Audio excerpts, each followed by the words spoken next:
Welcome to Guide Guru. We hope this video helps. You begin by opening Chrome Music Lab and choosing Songmaker or Rhythm. This gets you immediate grid control. Tap a tempo between 90 and 120 beats per minute because moderate speed gives space for groove.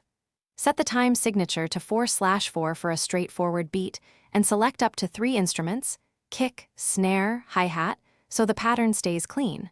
Once done, place an initial kick on beat 1 and a snare on beat 3 to establish the backbone. Now you flesh out the groove. Program a basic 4-step pattern with kick on beat 1 and snare on beat 3. Add hi-hat on every 8th note for forward motion. Once done, make sure to use velocity or volume controls to accent every 2nd or 4th beat. Accents create pulse and dynamics. Duplicate the 4-bar loop and then introduce small variations on bar 3 or 4 so the pattern breathes. This approach keeps interest while remaining simple to edit and arrange. Finish by polishing levels and applying light effects. Add a touch of reverb or delay, but keep the low end clean so the kick stays punchy.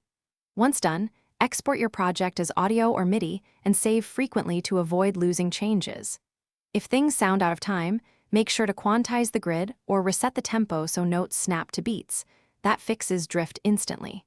Finally, listen on headphones versus speakers to catch small balance issues before sharing. Thanks for watching. Consider subscribing if we helped you today.